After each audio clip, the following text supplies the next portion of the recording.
Okay, let's make sure everything is working properly. Testing, 1, 2, 3. How do I sound compared to the background music? Am I too loud? Is the music too loud? Thoughts, opinions. Also, hello everyone. Hope you are all doing well.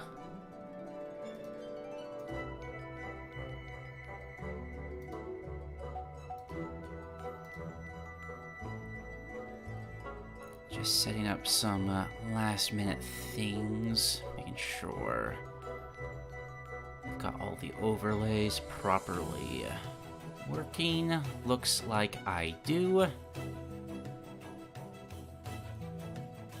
Hello Dylan, hello Hayadash. Carson, good to see you all. Lukak as well. Find it great? Good, glad to hear it.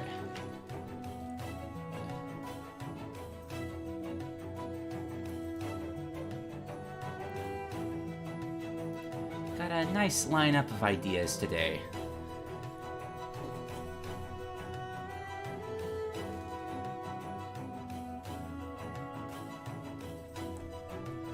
I check the submission document one more time. Ah, man. Beckle Speck, I don't know if you're in the chat, but you gotta submit your stuff a little earlier.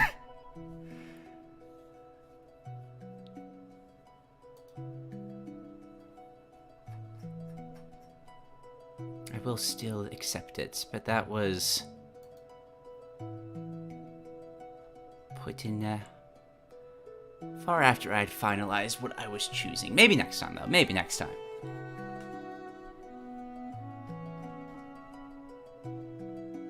That is indeed Hollow Knight in the background. That is the Green Path theme. I find it very relaxing. Nice mood setter for the general vibes these streams go for. Duke, what are your thoughts on the Metal Gear Solid... Metal Gear? Wow. Metal Gear Solid 3. I'm already failing the English. This is going to be great. It's cool that it exists. Don't know enough about it to really have strong feelings one way or the other. I'm sure it'll look cool in like 4 years when it's finally done. Spider-Man 2, however, that game looks fantastic. I can't wait for that game.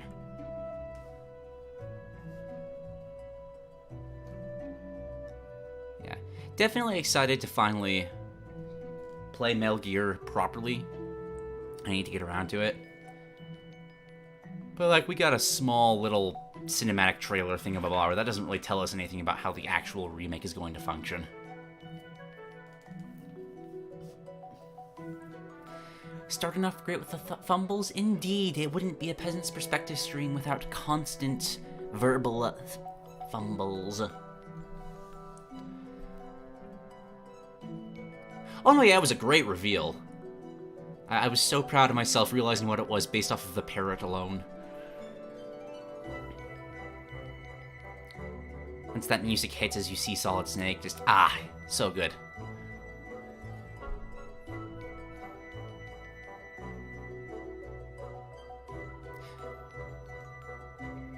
Man, between Tears of the Kingdom, Spider-Man 2, Hi-Fi Rush, the Dead Space remake, this has been a great year for games.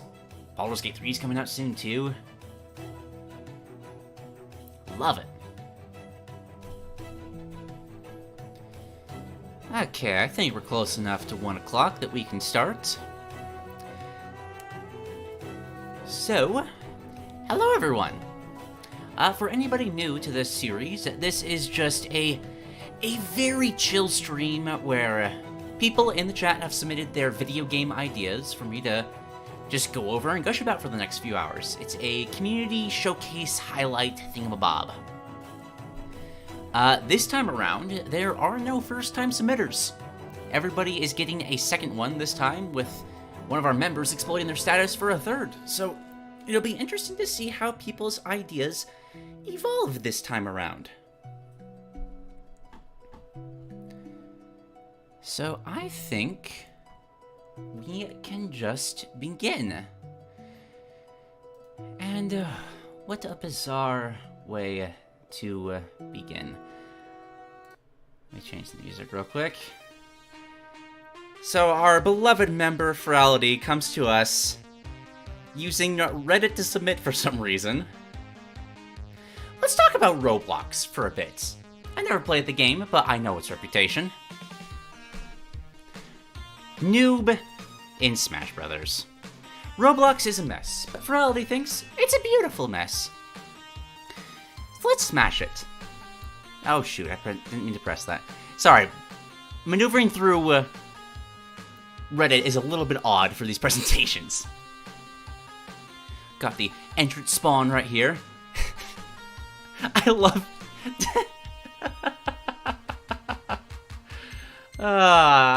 you gotta love just how abysmal the graphics and animations in Roblox are.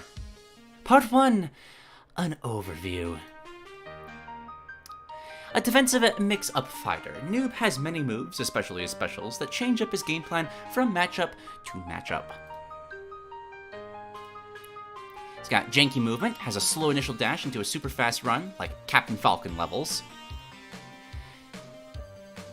Noob is a fast faller with a fine short hop, with a huge long jump that makes him very floaty until he presses down.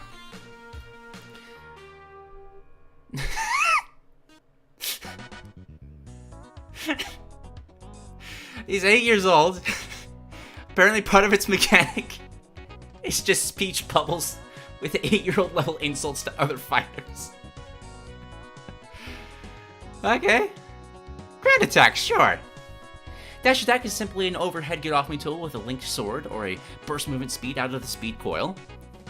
Very, very high-quality animations you see working here.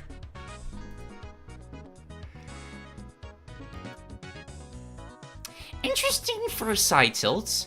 Continual walking stab. Just a weaker hitbox when you can use, so you can hold it down. Kind of more like a, one of the sliding down tilts, but for a side tilt. That's interesting. Got a basic up tilt, kind of like Steve's up tilt. Basic combo starter and anti-air.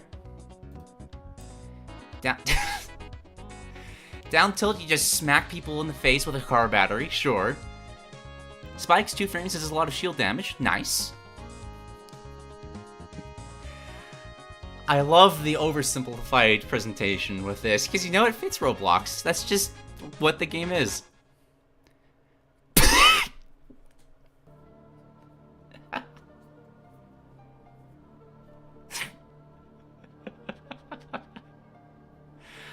Sure. Okay, but like imagine charging this move up. Just building power for the dab and then the explosive power of finally releasing it. And of course, you gotta have the sweet spot base boost if it hits.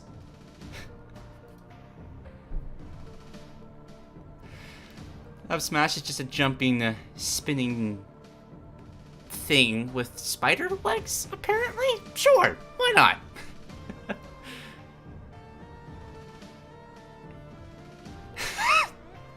And the down smash, like when you spin your mouse fast to hit the enemy, a surprisingly fast and long smash attack.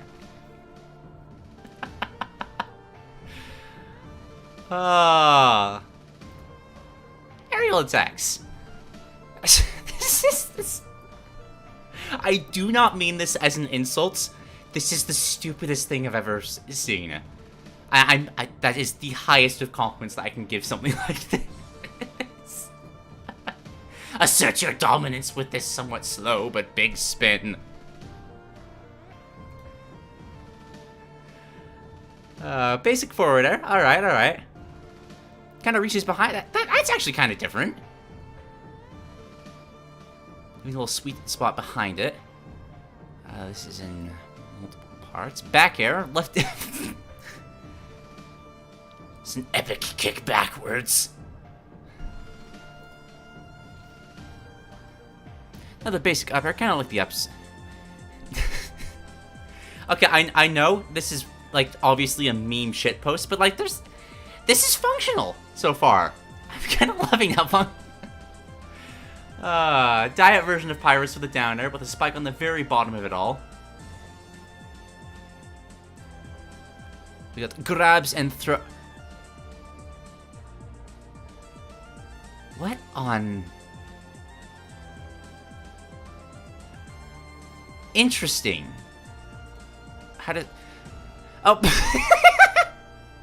He dropped a keyboard on them, and he just slammed the keyboard.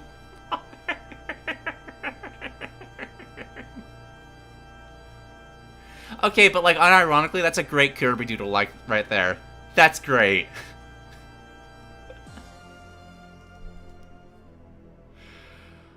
Oh my god, this is great. An online data runs off with the opponent for the forward throw. Can't be comboed out of, because why not?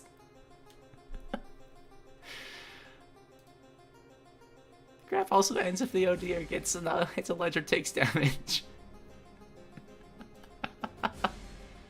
What the f- Oh, it's Among Us. Okay, oh god. That is not what I thought it was when I first saw it. But yeah, throws and then impales with an Among Us spike. That is definitely what everybody would think of the first time they see something like this. Oh, good grief. Goodness gracious. Comment Chaos throws the opponent up and pummels them further with comments. Can be pretty dangerous and high patient. This is glorious. I kind of just thought this would be just like a silly shitpost, but no, there is some genuine passion being put into how ridiculous this is.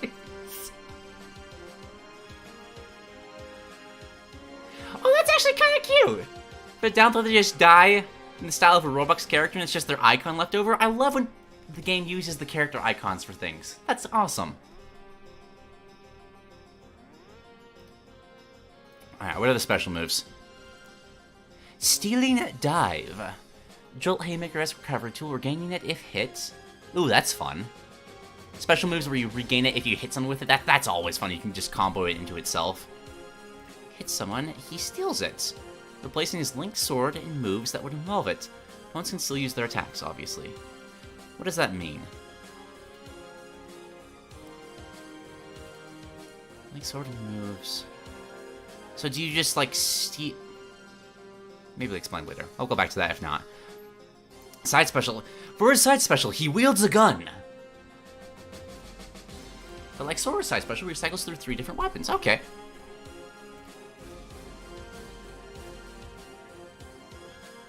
Oh!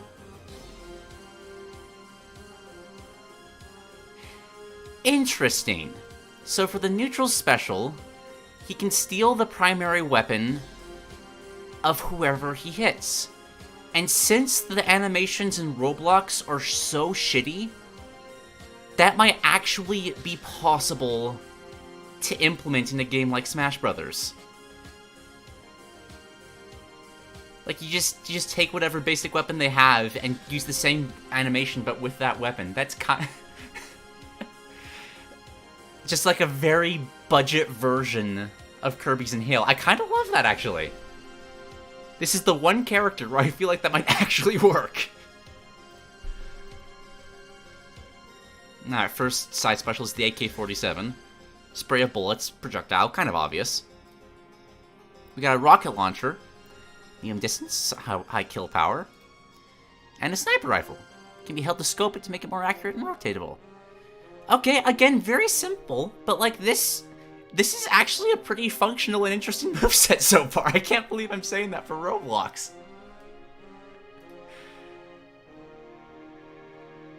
And of course, like, no scope is obviously much stronger. You gotta use the skills. Your epic Roblox skills.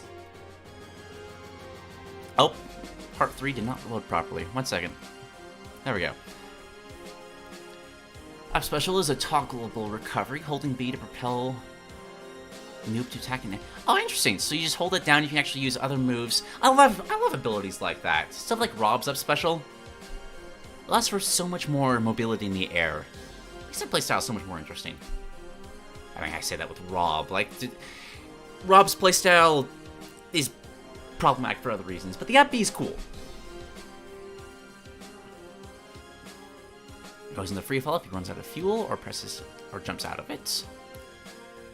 Down.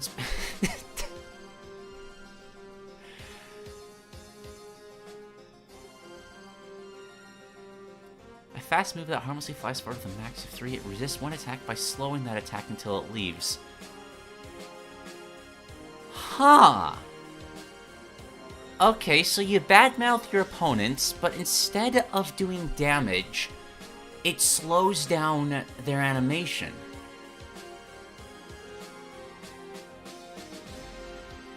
You know what? Unironically, like, disconnecting ourselves from the meme shitpost for a moment, that is a brilliant idea for a mechanic in a Smash Brothers game. Just messing with an opponent's actual animations for something. Because, like, that's not always, like, a bad thing. Like, if you throw out a really heavy forward smash that's a lot slower than normal, that hitbox is active for much longer.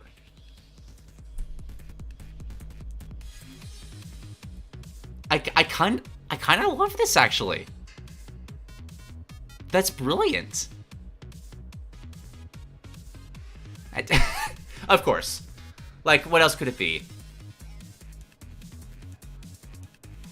Yo, this is actually a really good animation. Virality. Well done. That's a legit final smash.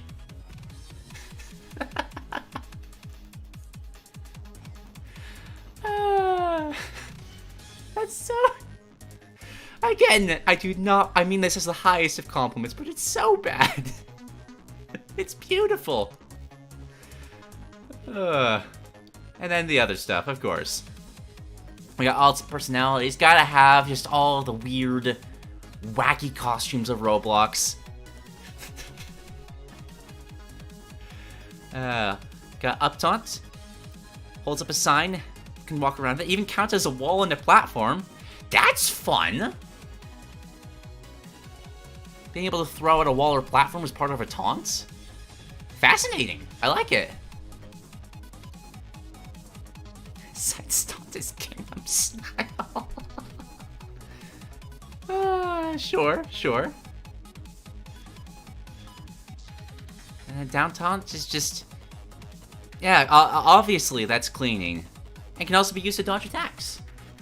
I love it when taunts have some kind of ability to them. Like, they have a use to throw them out mid-combat. That's always funny.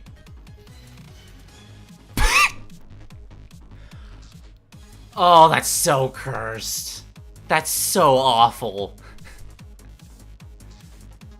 And it's the same Kirby voice, but recorded on a potato mic. Gets the side special. He gets the side special so Kirby can wield an AK-47. That's amazing.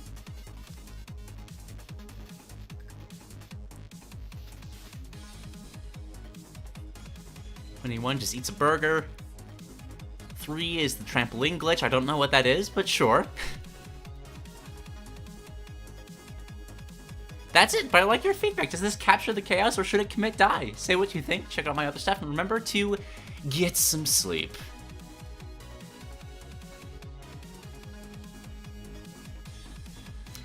Bottom 3 in airspeed also has the weight range of Sephiroth. That was... I want to go back to that final smash for a second.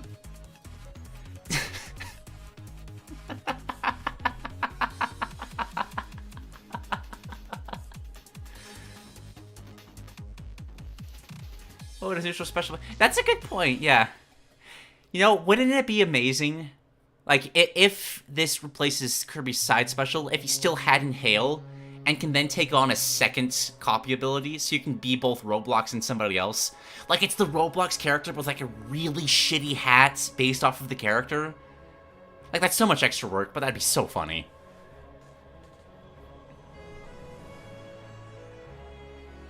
Ferality's saying secret link. 1 second. Let me see if I can find what that is referring to.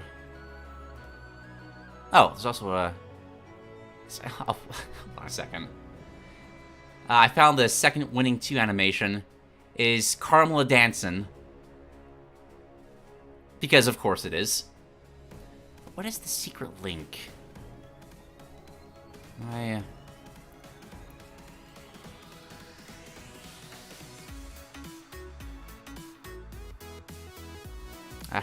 don't know if I'm finding this.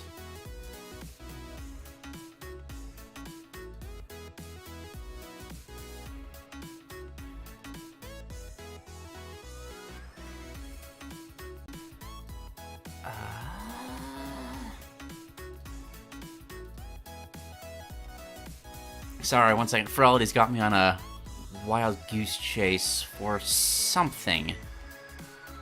Oh, hello. Let me just input this real quick.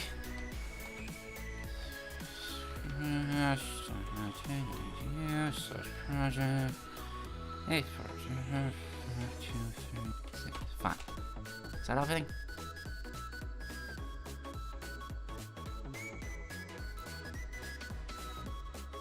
I have opened it onto a blank screen. I only see blue.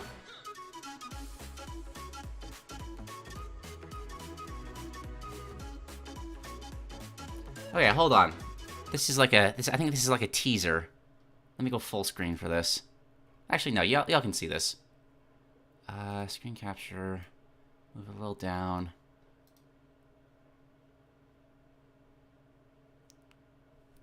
Who is your foe? BC-Omix is freaking out about Scratch. I don't know who Scratch is, but cool. Sorry, that's a reference I don't understand, but awesome.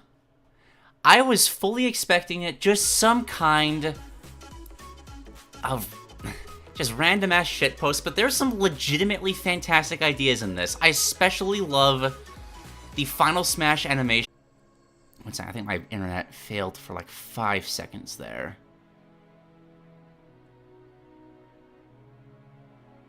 Alright, I think about it. Yeah. Okay, we're good. But as I was saying, like, characters that can slow down animations is amazing. I love that so much. Thank you, Ferality. That was awesome. Now then. Next up.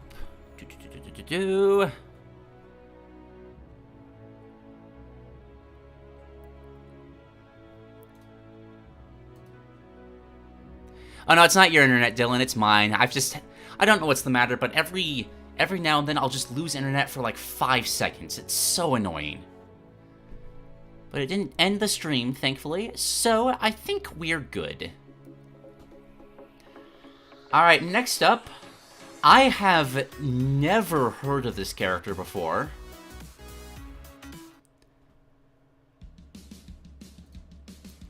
But from 8-Bit Wise Man, we have El Chapulin Colorado está listo para la batalla. The red grasshopper is ready for the brawl. I'm sorry for butchering that. I'm currently learning Spanish, but I'm terrible at pronunciation still. Which, slight, just side notes. I thought red was rojo in Spanish. Could a Spanish speaker explain Colorado? Is it like colored red or something like that? I don't know. Nimbler than a tortoise, stronger than a mouse, nobler than a lettuce. His emblem is a heart. It's the red grasshopper. The narrator of the series at the intro of every episode. Translated, obviously. El Chapulin Colorado, or how it be translated for anyone not fluent in Spanish, the red grasshopper, is a superhero and main protagonist from a beloved television series of the same name. He was first conceptualized by Mexican writer and producer Roberto Gomez Bolanos. I'm so sorry, my Spanish pronunciation is terrible. Also known by his artistic name, Chespirito, as a character that appeared on a series of sketches on a previous show of his. It is important to mention that no one was remotely interested in playing this role. No one, except for Mexican sketch actor Roberto Gomez Bolanos. Yes, the image you saw on this doc is also one for Chespirito. I am not remembering. Boop. Copy link. Boop. It's a shade different. Oh, okay. Thank you, Spider Master. Colorado is a tone of red. Alright. It's like scarlet or vermilion. I understand. Also, CH is pronounced like chocolate. So, Chapulin. Okay, thank you. Over the run of this previous show, the Red Grasshopper started to gain popularity and affection over the people of Mexico, to the point that on the final day of February of 1973, the first episode of his own series was aired. And on that day, he solidified himself as one of the most iconic characters of television in not just Mexico, but also Latin America and even the world. He has a beloved series, merchandise, a cartoon, an appearance in Fortnite. Really? And Fall Guys. Look it up, I'm serious. Okay, hold on. 1 second. I need to know this. Fortnite.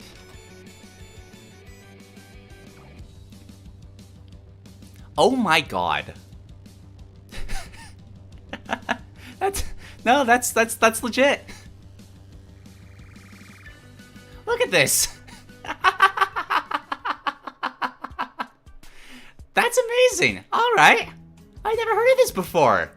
But apparently, clearly it's very popular. Awesome.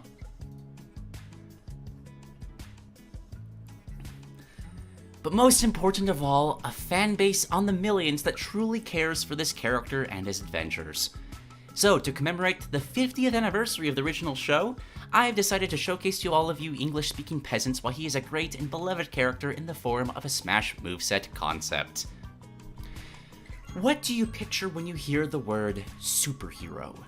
Probably someone powerful, capable of moving mountains and traveling faster than sound. Someone with a bunch of cool and fancy gadgets that can solve most problems they encounter. Someone able to face any challenges because they lack fear.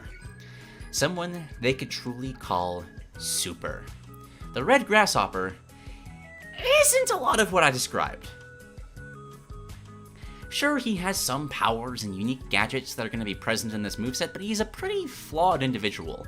He is portrayed as small, weak, clumsy. Sometimes he is scared of the villain, other times he accidentally helps them out in some way. He isn't perfect, and yet a lot of people, including the author of this doc, consider him a superhero. Why? Because heroism isn't about mighty powers, crafty gadgets, or lacking fear. It is about wits, it is about determination, it is about overcoming this fear to protect the ones you care about. Again, the Red Grasshopper can sometimes be small, weak, or clumsy, but he is aware of that and he still stands up to the problem. If Batman is like Mario, the Red Grasshopper is like Luigi. That is a perfect comparison. That is what real heroes are, and I'm going to try to emulate that in Smash. The Red Grasshopper's moveset would be best described as semi-intentional slip-ups. Basically, while it looks like he executed a move wrong or made an apparent mistake, he actually did it to gain an advantage in the fight. After all his movements are coldly calculated. Or he could have actually slipped up, who knows. As long as it works, it works. Gameplay-wise, he would have trouble making combos, but obtaining KOs would be easy. This would be thanks to his main weapon of choice, a chipote chilon, or the squeaky mallet. Don't let its appearance as a child's toy fool ya, this mallet packs a serious punch.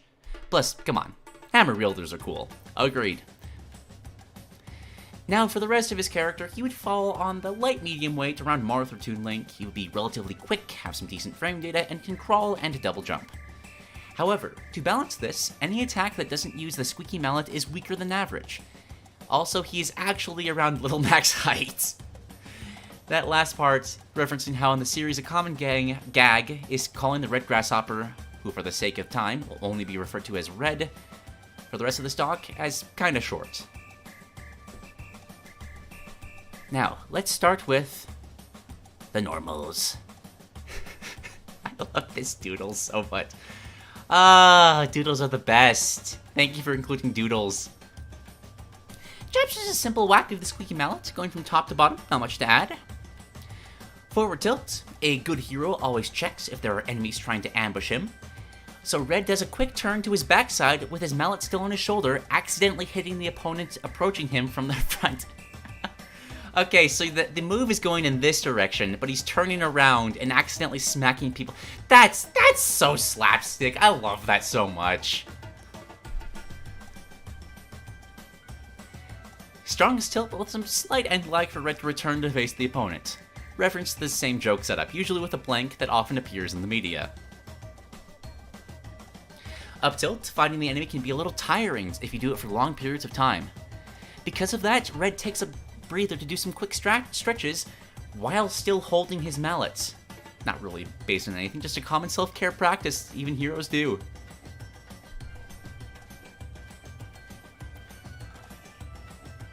Down tilt. Okay, I know what you're thinking, but he didn't slip for his own down tilt. He intentionally threw himself onto the floor to check that it wasn't slippery in the first place. How is a battle meant to go on a slippery floor? Also, since the main sweet spot is his face, it should be the weakest tilt but the fastest to execute. So we literally this is giving me so many King DDD vibes, and I'm loving it so much.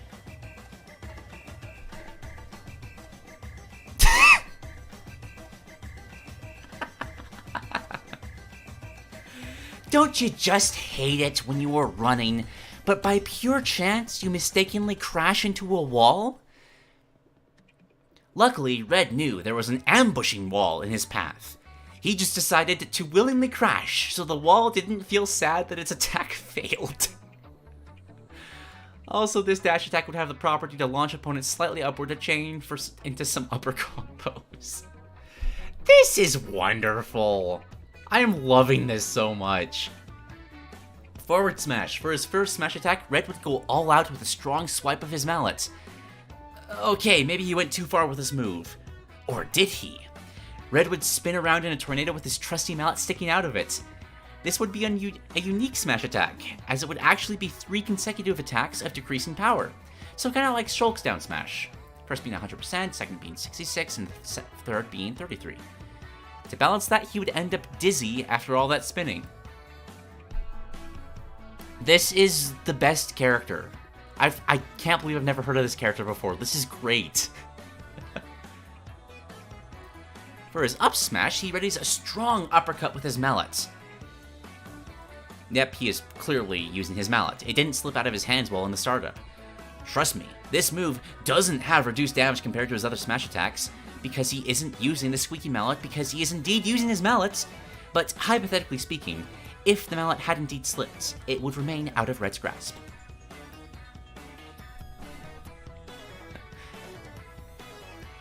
And then for his last smash attack, he shows how much of a humble guy he can be by teaching his foe a move he himself learned from a fellow hero and wrestler, the Flying Horse Lock. First, you grab the enemy's head, like how he is doing to himself right now. Next, you do a backflip with the enemy still in his grasp, like he just did to himself now.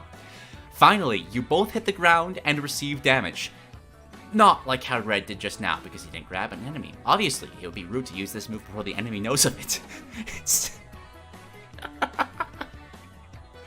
If the tone of this show is the same as the tone of the writing here, I need to watch this show as soon as possible.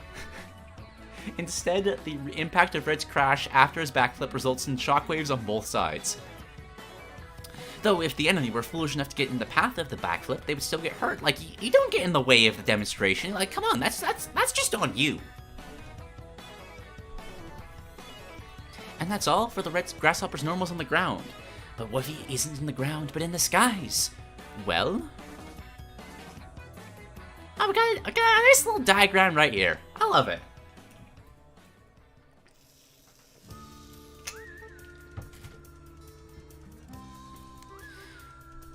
Alright, so got the up and down now, which seem to be just mallet swings in that direction. Let's read it down real quick. Red utilized an innovative technique where it looks like he was preparing a strong bash, when in reality he launches his mallet downwards as a completely intentional projectile. The mallet will be able to spike but won't return to Red's hand. It seems like there is some mechanic that loses the hammer in this moveset, and I'm interested to hit the specials to find out what that is. Wait, is he hitting himself in the head with a hammer for the... You know, Red is in a weird situation.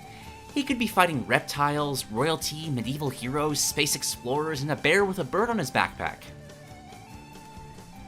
So after doing a clockwork attack with his mallet, he ends up with a bash to his head to make sure that this isn't a dream. This is just the best thing ever. Forward air, Red quickly improvises a version of one of his own aerial attacks in the show, the backbreaker. It's just a head wrap, don't worry. Based on an attack against a professional martial arts master. And yes, he can fly. With the back air, Red does a quick chop with his arm in the backwards position.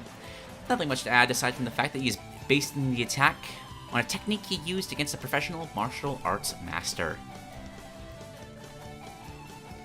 And that's all the moves that involve the A button in some capacity. But there are other buttons on the controller, like the one that allows for grabs.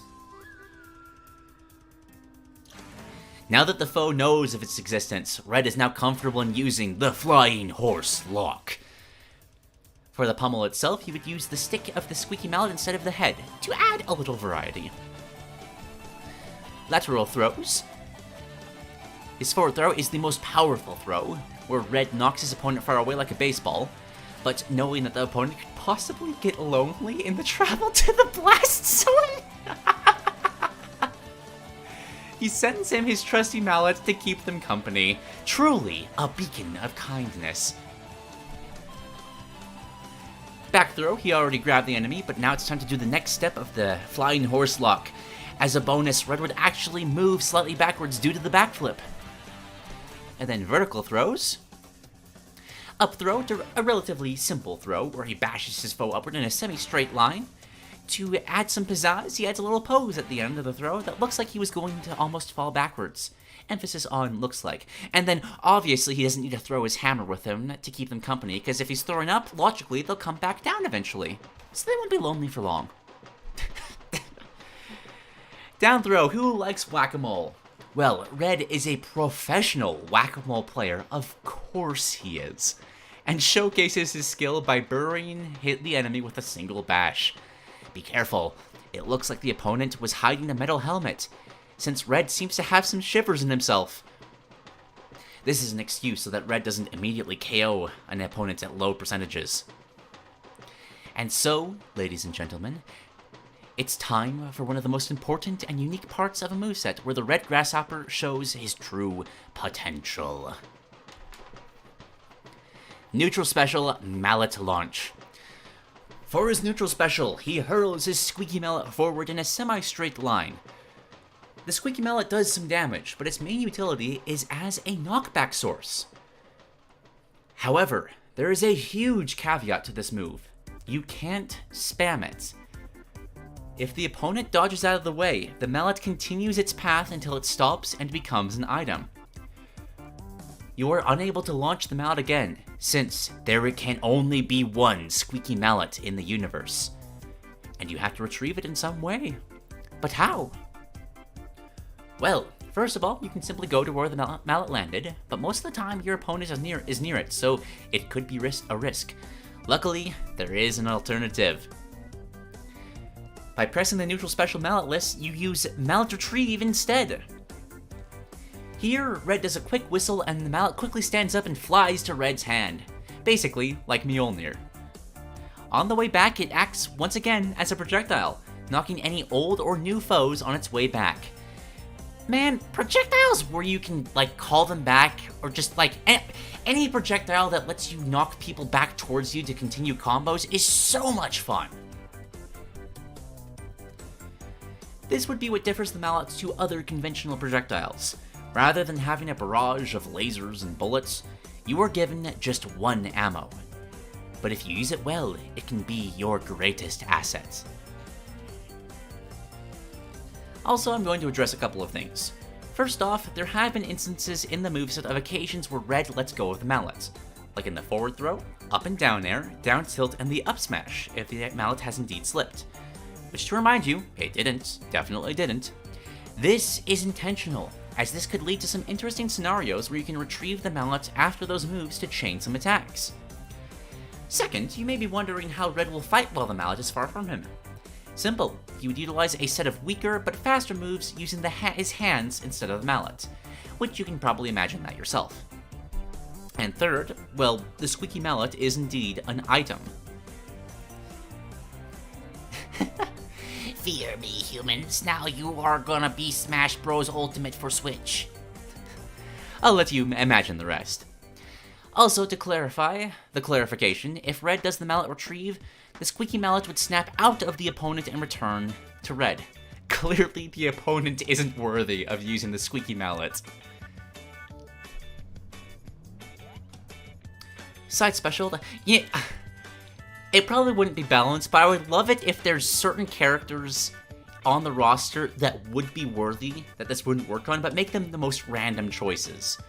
Like, the Piranha Plant is worthy, but most of the regular human characters aren't. Like, that'd be hilarious. Just grabbing some water real quick. Side special, the Paralyzing Horn. For his side special, Red pulls out another of his iconic gadgets, La Chicara Paralizadora. Definitely didn't say that right. This state-of-the-art tool invented by his scientist friend, Professor Inventillo. Inventillo? No, Inventillo. I don't know. Takes the form of an ordinary bicycle horn. However, this is no ordinary horn. That's because one single honk of the horn aimed at an opponent renders them frozen in time. When the side special is done once against a foe, they suffer from a status condition that I will refer to as stopped. When an opponent is stopped, they alongside their surroundings remain stuck in a frame of whatever they were doing. Preparing a smash attack? Stopped. Running towards Red? Stopped. Trying to return to the stage? Stopped. But gravity doesn't affect them, because that would be cruel. When someone is stopped, they become basically disconnected from the game. They can't receive damage, use items, or be affected by basic stuff like gravity and wind. There are only two ways to become unstopped. Mashing, like how Confusion or Frozen works in the game, or Red uses the side special twice. Oh right, yeah, thank you. Like Jamo for name. Double L's are with the Y sign. I'm learning the language, I promise. Work with a lot of Spanish speakers, so I'm trying to figure out how to speak it. But yo no hablo español yet. Meaning that Red is incentivized to not have the opponent in a constant state of stop. So instead of treating the side special as a counter, view it more as an evasion. Stopping the opponent on his tracks and quickly placing yourself in a far better position. Emphasis on quickly, because the opponent can still mash. So you better be able to think on your feet for the next course of action. That is a fascinating tool to use in an arsenal. Just being able to, like, for example, throw out the mallet, stop somebody, and then time the unstop for when the mallet is returning towards you. There's a lot of cool setups you can do there. Up special is the big jump. Did you seriously think Duolingo's trying to track you? No, Duolingo has... What is my streak at right now? Hold on, this is important.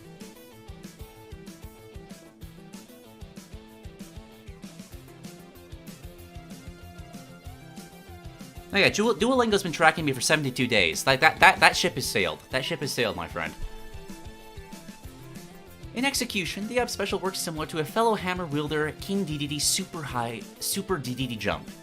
You start the move crouching, and after a while you jump really high. Once you are airborne, you can move left or right to control where you are gonna land. Pretty simple, right? Wrong. First off, after a short time, you can use aerials and other special moves out of the up special. This would be showcased by a reddish aura for the frames where you can't use other moves. But more importantly, you can charge the up special, which with each level of charge sending Red... Oh, hold up, we got to the end of the El Chavo Kart soundtrack. Let me reset that. With each level of charge sending Red further up than before. But be careful, because if you exceed yourself, well, remember Jigglypuff? Really? Okay, so this is such a good recovery that you can kill yourself by jumping too high into the blast zone. That is hilarious.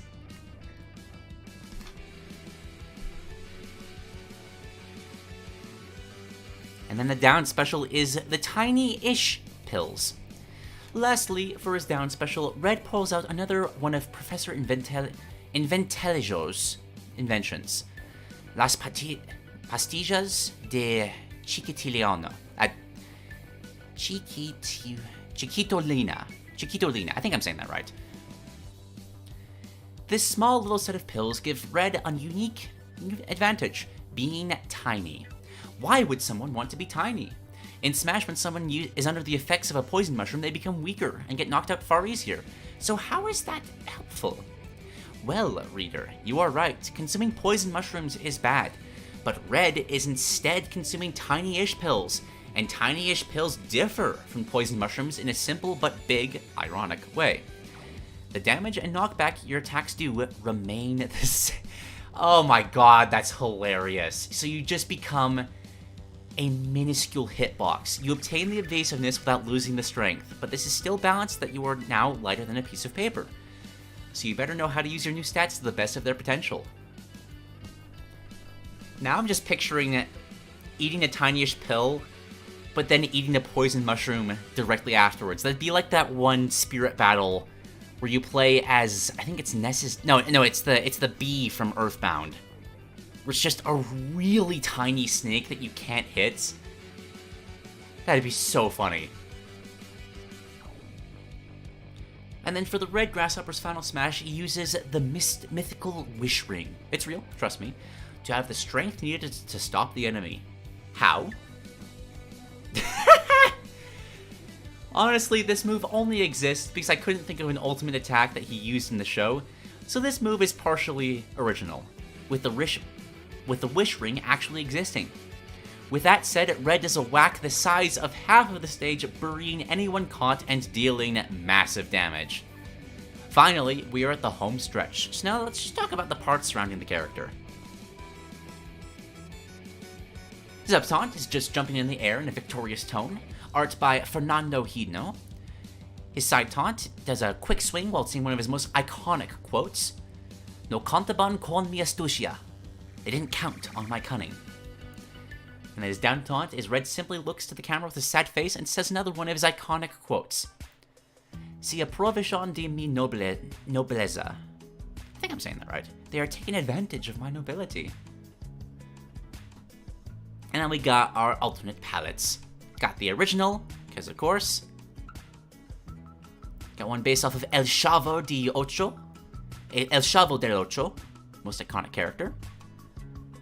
One based off of Dr. Chapulin, a medic too old to still be one.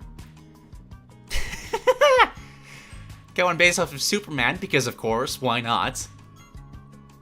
One based off of El Santo, fellow Mexican superhero who is also a wrestler. One based off of Chaperon Bonaparte. He's from Czechoslovakia. You've noticed that all of Chespirito's characters start with CH. I have not, but now I have. Interesting. One from El Chompres, a thief with a heart of gold, but still a thief. And one as a golden suit to celebrate 50 years of heroism. Oh my gosh, look at that! Es bonito. I love it. Drawing found by someone who goes by 570C715KY. I don't know, can't read the reader's name in the drawing. Also, Kirby's mallet would be pink. That is so wholesome. For his victory screens, Red would do the pose you saw at the beginning of this document and wouldn't trip in the process. For a second, he would take a moment to clean his mallet while sitting down. A hero always takes good care of his gadgets. And my personal favorite, Red would look at the camera, wave goodbye, and say, "Síganme los buenos," while the camera pans out to reveal a TV playing Super Smash Bros. Ultimate as Red disappears. This is an homage to the final scene in the original series of El Chapulin Chapulin, Colorado in 1979. And so, that was my first Smash moveset, in honor of one of the greatest heroes to exist. First off, damn, making movesets is hard. My respect to you, Duke, and other content creators, including you, fellow peasants, who specialize in this. Thank you. But secondly, I hope that you have enjoyed reading this concept. I've been planning this thing since November, and I basically finished this a day before the February livestream. Will I be featured? Probably not. It took you a few months, but you got there in the end. But frankly, I don't care. I'm just glad that I managed to finish this white whale of a document. But most importantly, to showcase a character I and many others are very fond of. Chapulin is more than a man in a silly red costume. He is a hero in a red costume. A true beacon of heroism here in Latin America, a place where we really need heroes. But enough rambling, I'm getting sentimental. Just know that whenever there is trouble, I'm sure you know who can save you. Muchas gracias por su atención. Y nos vemos en otro concepto, compañeros paisanos. I've got a good old library of other good things right here. I'm not gonna click on this, I'll let other people, should they want to, but holy shit. This was phenomenal. I have never heard of this character before. And you know, I'm going to put it in my phone to actually check out this show. Because like, I feel like this would be like a legitimate way to learn more Spanish faster. Duolingo's great, but it's only so much you can take that. This was amazing. I've never heard of this character before, and it's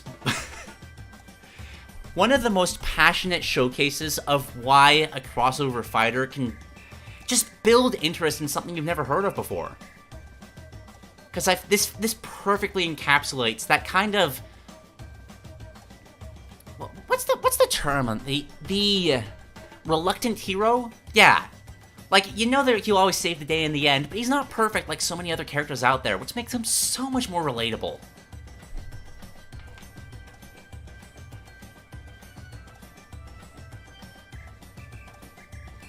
And on top of that, there's just so much charm throughout the entire moveset. Just falling on the floor just to make sure it's not slippery. Intentionally running into a wall so he doesn't hurt its feelings. Yeah, that wall worked really hard to get where it's wanting it to go. Yeah, you gotta make sure that it feels good about itself. Throwing a hammer with his opponents so that they don't feel lonely. Like, that's perfection. I love this. This is one of my favorite concepts I've read so far. Well done, 8-Bit Wise Man. Well done indeed. Okay. That was a delightfully wholesome time. But let's switch gears for a moment to something a bit more serious.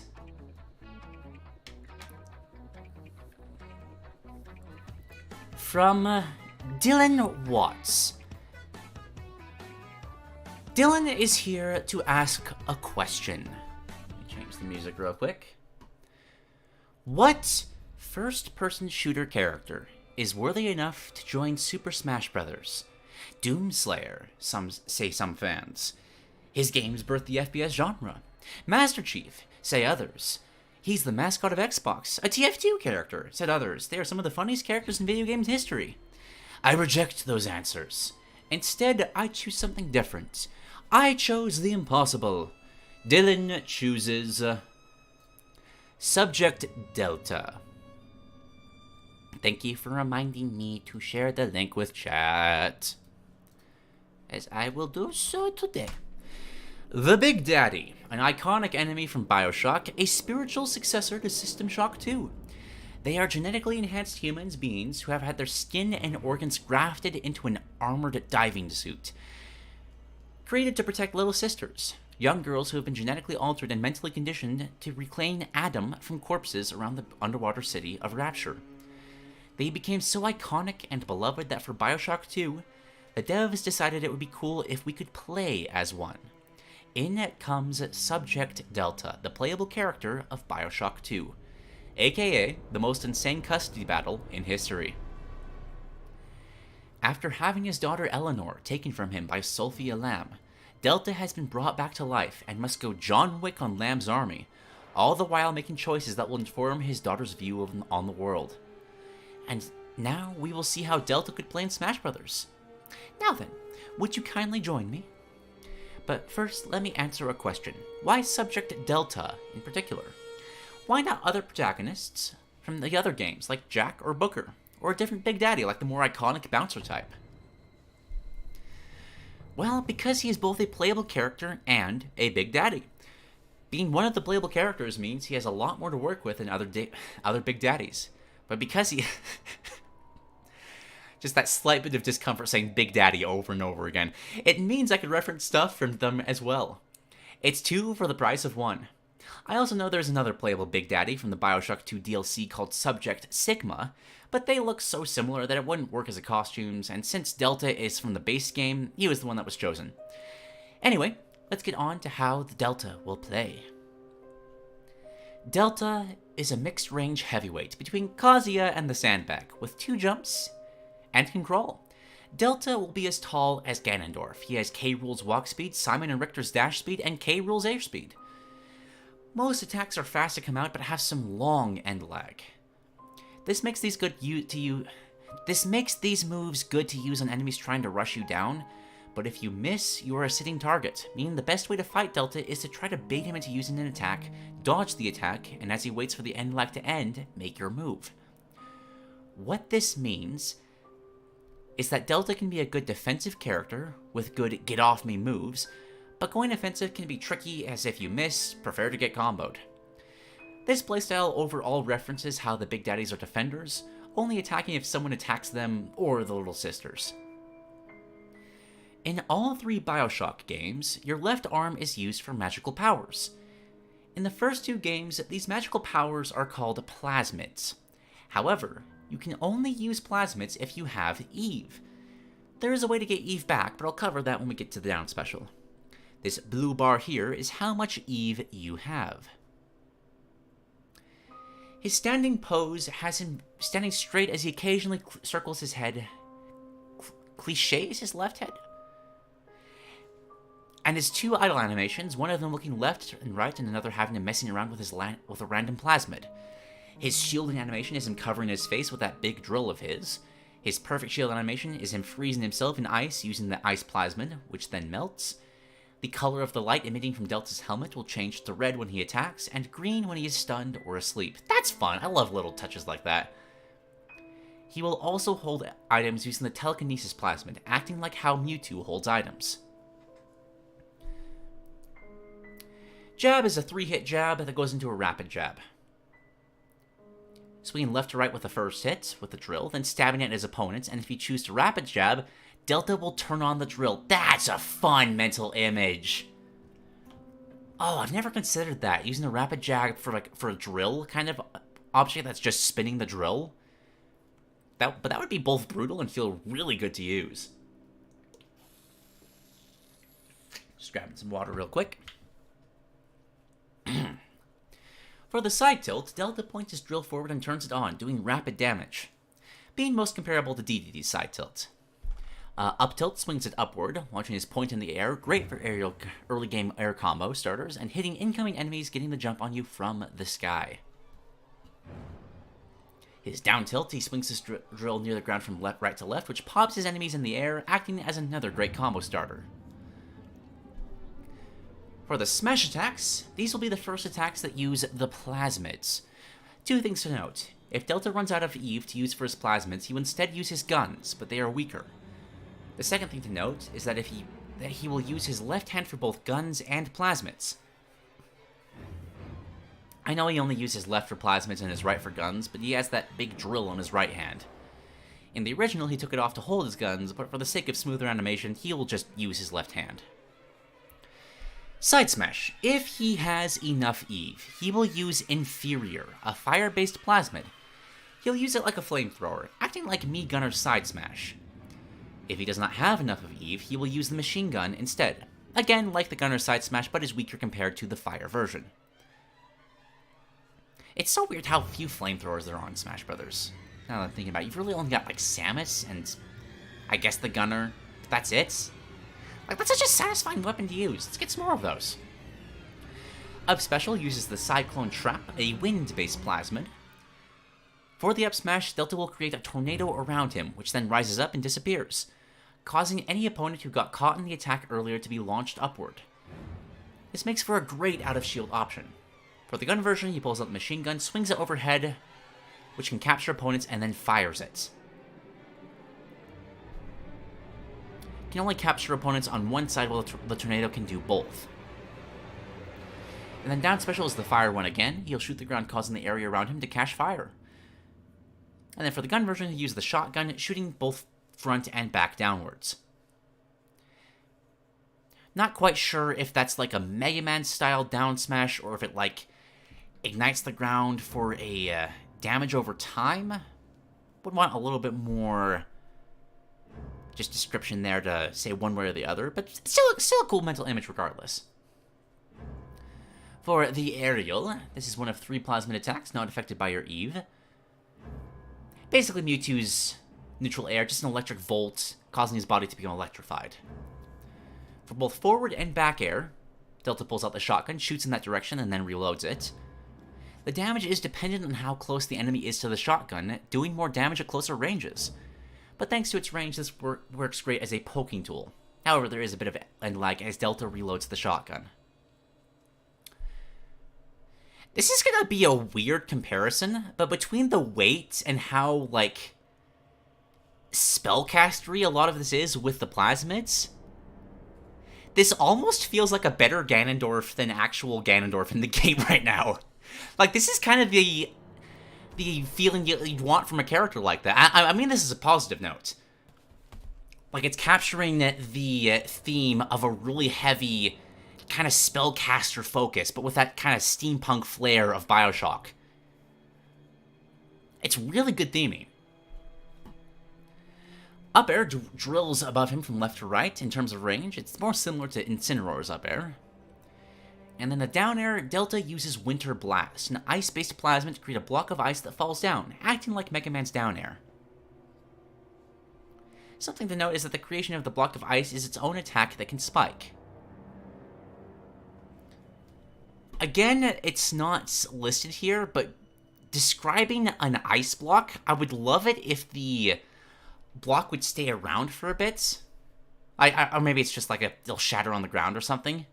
But like, imagine having like these creatable, like, you know how some crates in Smash Brothers can roll around? Give ice physics to those blocks and you can just punch them towards people to just combo the ice further. Like that one polar bear boss in Donkey Kong Tropical Freeze. Still a cool move either way though. For the grabs and throws, Delta will grab with a telekinesis plasmid. The third plasmid attack not affected by Eve. This grab has more range than the average non-tethered grab. His holding animation has his opponents floating slightly off the ground. His pummel has him hitting him in the head with the hilt of the shotgun. His forwards, backwards, and up throws all have him launching his opponents in those directions. These throws send people very far, with up throw being a good kill throw, best used to give you space from your opponent. And for the down throw, he'll bring his opponent close to him, headbutt them so far that they fall onto the ground and burying them. This is a reference to an attack the Alpha series of Big Daddies do, with the burying part being a reference to how that move temporarily stuns you. Also, if you choose not to move, an animation where he holds his head with his hand, recovering from the headbutt. Nice!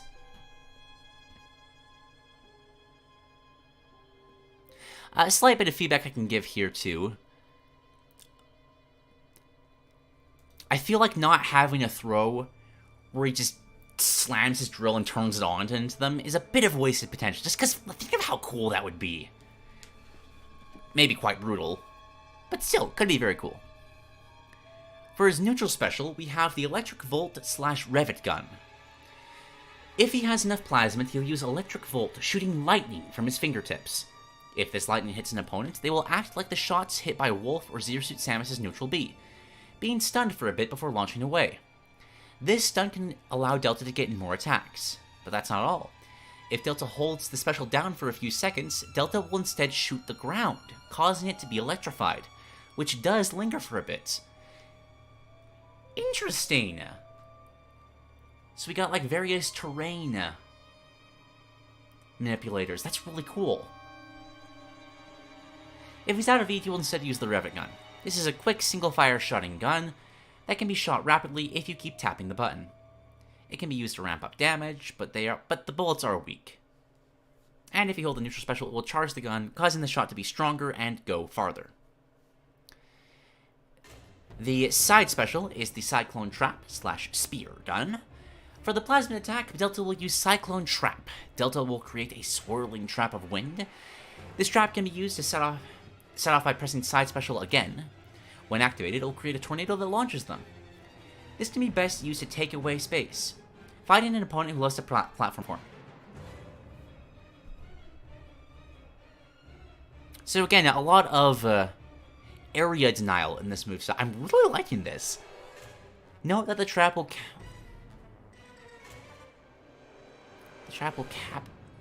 I'm not quite sure what that word's. Will activate after a while if Delta doesn't activate it first. Okay, I get it. For the gun version, he'll use the Spear Gun, a single-shot, long-range weapon that fires high-powered spears.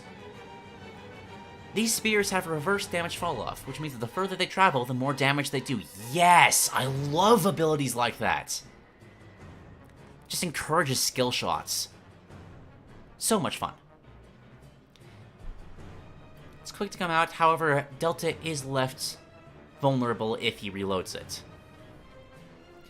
The up special is the Grapple Drill. Delta will shoot his drill diagonally upwards. If it hits the stage or an opponent, Delta will fly straight to the stage or opponent using the wire connected to the drill, working as a tether recovery. This references a moment in Bioshock Infinite DLC where we see this one Big Daddy using a window, outside a window, using its drill as a grappling hook to travel to the sea floor. There isn't any form of height movement tool in the first Bioshock games, so this was the next best thing. We can just pretend Delta upgraded his drill to do this. And then down special is the Little Sisters. We've been talking about plasmids and how you need Eve to use them, but I haven't told you how to get Eve back. Well, this is how. When pressed, a Little Sister will come from behind Delta. She will walk with you until you press down special again, from which she will start stabbing the stage with her Vita Saw for Eve. Now you have a choice. You could press the side special near her to harvest the parasite in her, but that will cause the Little Sister to disappear in green smoke. Smoke. Ugh. In the original game they die, but since Smash is aiming for an E10 rating, they'll have to change it. This will instantly give you Eve, but not much. The second choice is to let the Little Sister do her thing and find Eve for you. This can give you much more Eve in return. She will do this 2 times before disappearing. The problem is that your opponents can interrupt this process by dealing enough damage. This means you must play a game of tower defense to protect the Little Sister, which is so cool because of how much the moveset revolves around denying various areas of the stage. Exactly, because luckily for you, Delta's moveset is built for defense. With both long-range attacks to zone enemies, along with the fast-to-come-out melee attacks if someone tries to rush you.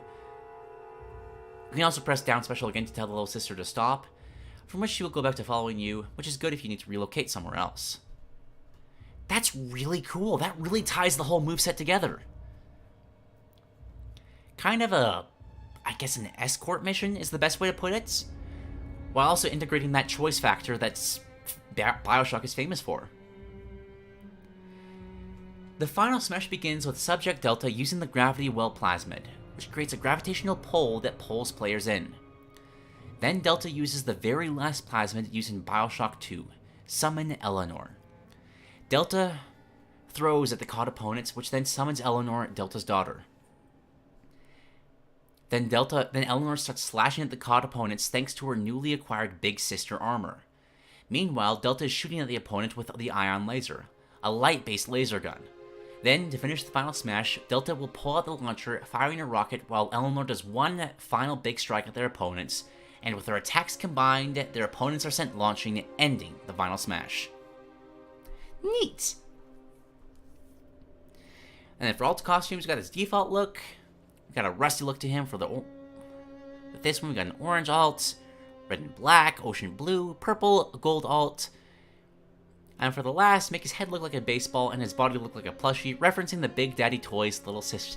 That's cute. That's really cute. Just taking this lumbering behemoth of a character and then turning it into a plushie. That's adorable. And then for the stage intro, a Vita chamber appears on stage, which Delta spawns in, walks out of, and the chamber disappears. For taunts, one just has him stomp and the lights in his helmet turn red. One has him pull out a research camera and take a picture. Okay, I've never played Bioshock before, but the idea of this thing, this terrifying deep-sea diver looking character, just pull out a tiny camera and taking a little snapshot. That's adorable. I love that. And the third taunt can have Delta use the ice plasma to create an ice sculpture which then melts. What the ice sculpture is can be random, like an iconic character or item from the franchise. But that's not all. He has a left and a right taunt. This taunt uses a plasmid that is feared by all, and anyone who dares take it down will smite it down, and that plasmid is bees! Yes, the iconic bee plasmid from Bioshock. Using this taunt, Delta will shoot bees from his hand. These bees fly around his enemies doing 0.01% of damage and no knockback. As a fun detail, if the character is from a franchise with a unique bee, it will be that bee. That's so good! Mario will attack by that one bee enemy, Donkey Kong will get zingers, Minecraft will be Minecraft bees. That's so funny! I love that! Gonna get some water real quick.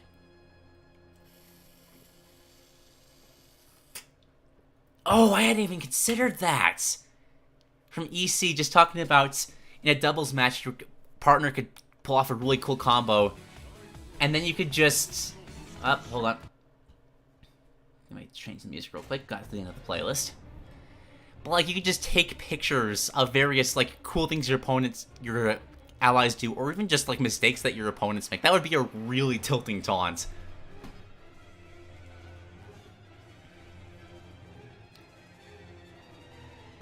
For victory animations, we have one is Delta attacking the camera so hard it cracks and knocks over. The second will have Delta at one of the vending machines around Rapture, buying up ammo and other ingredients. And the last victory animation is dependent on how you use the down special.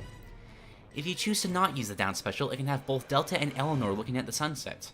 But if you harvest a lot of little sisters, it can have a dark, cloudy background as both Delta and Eleanor nod at each other, then walk away, while a Big Daddy toy is left on the ground.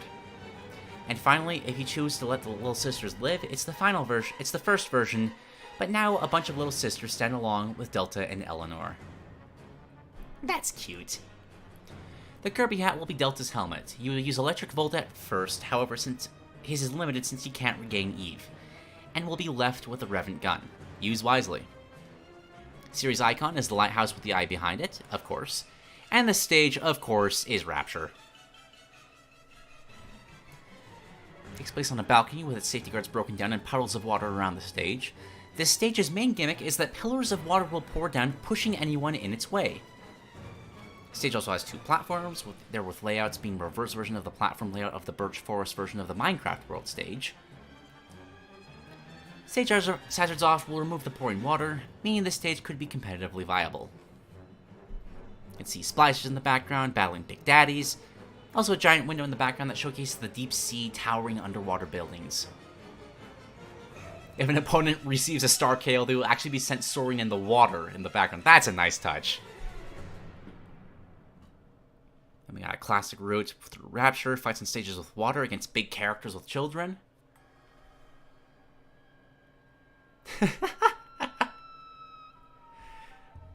So, like, just having monsters and children going, that's hilarious. I love that. And some Mii costumes. The Big Daddy suits, helmets, all that good stuff. Well, that should wrap things up here. I hope you enjoyed the moveset, and I'll see you next time when I do another one of these video game concepts.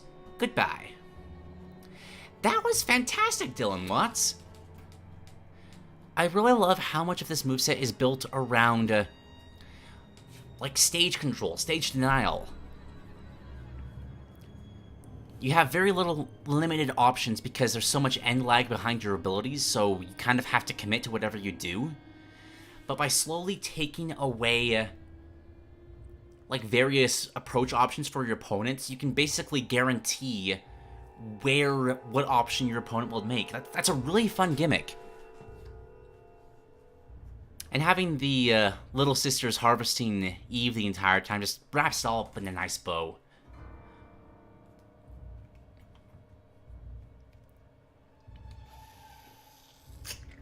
There are a handful of things that I would want just a tiny bit more knowledge about. Like, I'm still confused as if the down smash is like an explosion or more of a damage over time kind of deal. But even then, like, again, this feels like a really fun kind of heavyweight spellcaster character. Very literally a better Ganondorf than actual Ganondorf. And like, I'd argue Bioshock deserves it. Bioshock's a great game. Well done indeed. Up. Didn't mean it to change that. I gotta get to the scene first so I can set this up properly. Okay.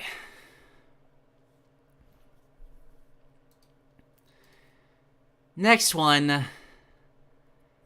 Oh boy. So I'm kind of starting to make it a rule that I'm only going to do so many longer Peasants perspective submissions in any individual individual episode, just because I'd run out of stamina clearly from past episodes. So I chose to do only really one huge one this time, and oh boy, is it a doozy. Alright, so let's talk One Piece. From BC-Omix, One Piece, the Platform Pirates. One Piece. What more needs to be said? People are probably already spamming that one Whitebeard quote in the chat right by now. This legendary series has been the subject of much acclaim, complaints, and everything in between. One of the things which has happened in between is a lot of fighting games, bringing together the all-star cast of characters from every arc across this series. With such a massive cast, it's only inevitable that their large array of abilities are utilized in a fun and unique... Oh, the fighting games are kinda bad? Unfortunate. Well, it's not like there are no anime fighting games out there. Dragon Ball FighterZ has proven that that with another long-running shonen series. And while I think the style of Dragon Ball FighterZ is extremely fun, I'm not entirely sure how well it fits One Piece. Goodness gracious. The fights in One Piece are extremely back and forth, not suited to long chains of combos. In addition, often how a character moves around their surroundings is just as important as how they can hit their foe in the face with a haki punch. Going through fights the way that Luffy pressures his opponents and manages to defeat them is more like a platform fighter than a traditional one. Doflamingo even got spiked by Luffy's... I apologize in advance for how much I'm going to call Luffy. It's just a force of habit. I saw the name a lot before I ever heard it said out loud, and it just kind of stuck in my head. Apologies in advance. So sorry to say, more platform fighter concepts. Beautiful. The mechanics. Being a platform fighter, most of you already know how this works. Light attacks and heavy attacks are split up like Nickelodeon All-Stars Brawl or Slap City, but the rest works along the lines of Smash Bros. Or Rivals of Aether. This game is focused more on singles and free-for-alls than teams.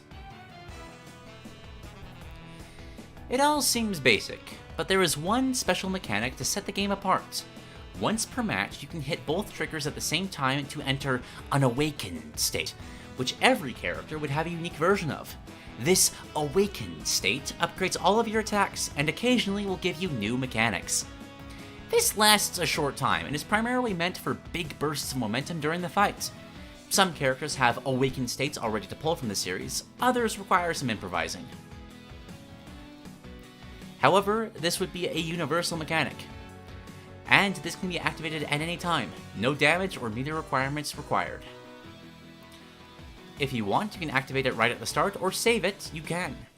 The only restriction is once per match. 3 other notes.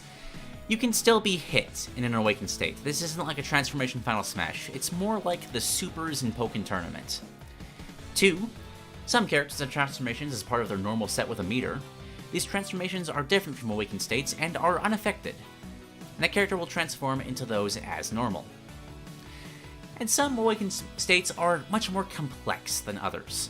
Some will be as simple as describing a stat increase, others will fundamentally alter playstyle temporarily, and require a bit more explanation. Thank you, Dylan, for reminding me to share the doc. I will do so right now. There you all go. And next up, disclaimer. There will be no story spoilers in this document, however, powers and abilities of characters will be talked about, including techniques developed in the most recent arcs, with the exception of one particular Luffy power, which has been omitted for the sake of major spoilers. Alright, so I'll give just a quick pause in case anybody wants to avoid spoilers.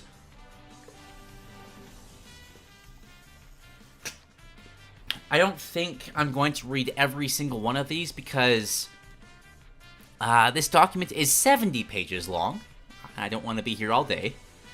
We'll go through a couple of the main cast and a couple of my favorites. First off, Monkey D. Luffy. Senior captain of the Straw Hat Pirates, keeper of a bunch of other titles I will not say to avoid spoilers. Luffy, of course, would be an all-rounder type of character. Despite having immensely long range thanks to the powers of his Delve Root letting him stretch, Luffy would want to actively attack his opponents and stay on the offensive. In fact, many of his attacks actually would cause Luffy to be moved closer to the opponent, since he wants to charge into situations head on. His normals would of course include his signature Gatling gun and pistol punch. The game plan of a Luffy player would be to keep bashing your head against the wall and then doing the exact same thing again in the vain hopes your opponents gives up on their very existence. That is the perfect description for a character like Luffy's playstyle should be. That, or be creative with the way you attack. Luffy's set allows you to fight in any way you might desire. He has tools for rushdown despite long range, but that doesn't mean you can't zone if you want. And his awakened state is Gear 4, becomes much more powerful for a short amount of time. I think, just for the sake of getting through as many of these, I'm going to skip over the actual special moves. Now, I'll read what they are, but I won't, like, describe the whole thing. So we got the Gomu Gomu. No, why am I trying to read these? The big, powerful punch along the lines of a Falcon Punch.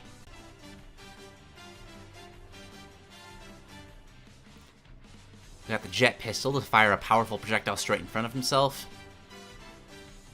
Yeah, this is going to take forever if I read the specials. I'm going to skip over the specials. If people want to see them, the link has been shared. We got Zoro, the swordsman and first mate of the Straw Hat Pirates. The loyal and honorable samurai is also here. Obviously, there's no suspense for some of these reveals.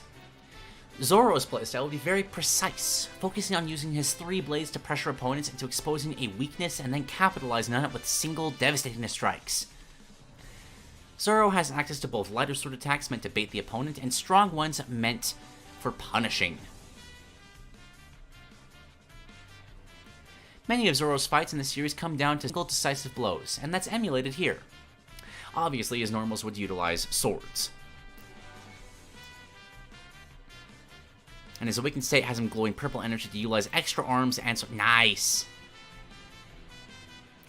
Is it acting up again? Shit. Oh, let me check some stuff real quick. Yeah, lag's on my end. I need to call some internet peoples at some point.